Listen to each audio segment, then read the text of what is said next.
Hi friends, எல்லாருக்கும் வணக்கம். நம்ம ராக்கியோட பார்ட் 5 கதைக்கு போயிடுவோமா? அடிக்கடி இந்த மாதிரி வெளில போக ஆரம்பிச்சிட்டான்னா, வெளில போகிறதுனால கடி வாங்கி வர ஆரம்பிச்சிட்டான். கடி வாங்கிட்டு வரதுனால டாக்டர்கிட்ட போயிட்டு அடிக்கடி ஊசி போடுவோம். டாக்டர் ஏன் அடிக்கடி வெளில விடுறீங்க, அவனை வெளிலலாம் விடாதீங்க, இப்போ பாரோ வைரஸ்னு ஒன்று பயங்கரமாக பரவுது. அந்த வைரஸ் இன்னொரு பப்பி மோஷன் போகிறத மற்ற பப்பி மோந்து பார்த்துச்சுன்னா அது மூலமாக அந்த வைரஸ் அட்டாக் ஆகுது. வெளிலலாம் தயவு செஞ்சு விடாதீங்க அப்படின்னு சொன்னார். நாங்கள் எங்கே சார் அவனை வெளில விடுறோம், அவனே எஸ்கேப் ஆகி வெளில ஓடிடுறான் சார். சைடில் இருக்கிறவங்க கடைக்காரங்க மோட்ரு போட வராங்க, அந்த டைமில் அவன் ஓடிடுறான். நம்ம கவனிச்சுட்டே பார்த்துட்டே இருக்க முடியல அப்படின்னு சொன்னோம். கட்டி போடுங்க அப்படின்னு சொன்னார்.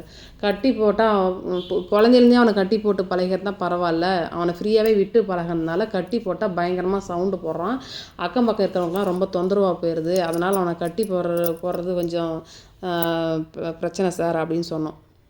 அப்படின்னா அவனுக்கு நீங்கள் ஃபேமிலி பிளானிங் தான் பண்ணணும், ஆப்ரேஷன் பண்ணிட்டீங்கன்னா அவன் வெளில போக மாட்டான் அப்படின்னு சொன்னார்.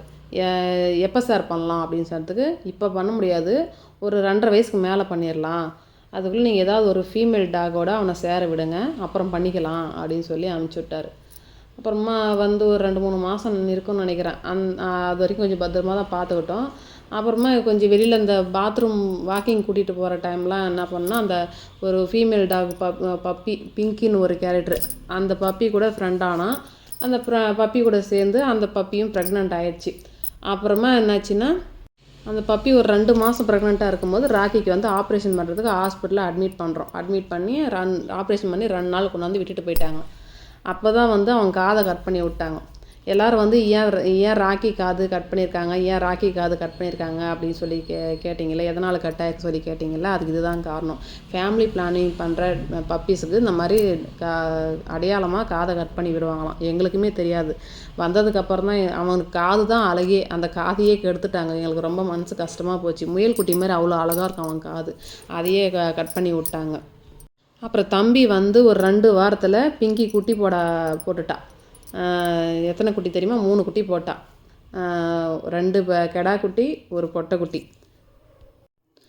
அந்த ஒரு குட்டிக்கு பேர் மேக்ஸு, ஒரு குட்டி பேர் கொக்கோ, அந்த ஃபீமேல் குட்டி பேர் ஜாரா. அவள் தான் நம்ம ஜாரா. குட்டி போட்டு ஒரு 2.5 மாதம் 3 மாதம் கிட்ட பிங்கி பால் கொடுத்துருப்பா. அதுக்கு மேலே அவகிட்ட பால் பத்தலை, பால் கொடுக்குறதே ஸ்டாப் பண்ணிட்டா.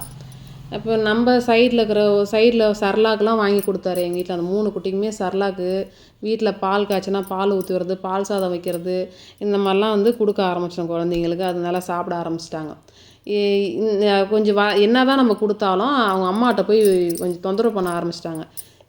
பால் இருந்தால் பரவாயில்ல, அவங்களுக்கே பால் இல்லை. அதனால் என்ன பண்ணிட்டா, குட்டிங்க வந்தால் தொந்தரவு பண்ணுதுங்க, பால் குடிக்குதுன்னு சொல்லிட்டு அவள் வீட்டு பக்கமே வரதே விட்டுட்டா. மறுபடியும் ஊர் சுற்ற ஆரம்பிச்சிட்டா அவள். அப்போ குட்டிங்களுக்கு சீக்கு வர ஆரம்பிச்சிச்சு. 3 குட்டிங்களும் புழுவாக மோஷன் போகிறது, புழுவாக வாந்தி பண்ணுறது, அந்த மாதிரி 3 குட்டிங்களுக்கும் அந்த பிரச்சனை வர ஆரம்பிச்சதா. 3 குட்டிங்களும் கொண்டு போய் ஹாஸ்பிட்டலில் சேர்த்துனா 1 வாரம் வச்சு ட்ரீட்மெண்ட் கொடுத்தாங்க 3 குட்டிங்களுக்கும். 10,000 ரூபா செலவாச்சுன்னு வச்சுங்களேன் 3 பேருக்கும். 3 பேர் நல்லபடியாக காப்பாற்றி வீடு சேர்ந்துட்டாங்க. அப்புறம் என்ன பண்ணோம், 3 குட்டிங்க நாங்கள் என்ன பண்ணோம் அப்படின்றது அடுத்த கதையில் உங்ககிட்ட சொல்கிறோம், சரிங்களா? பாருங்கள், அந்த கொக்கோ என்ன வேலை பண்ணுறான் பாருங்கள். ரூமை திறக்கணுமா, பெட்ரூமை அந்த உள்ள ஏசி, சம்மர் டைமில் ஏசிக்குள்ளே போகணுன்னு சொல்லிட்டு ரூமை திறக்க சொல்லி அவ்வளோ அடம் பண்ணுறோம்.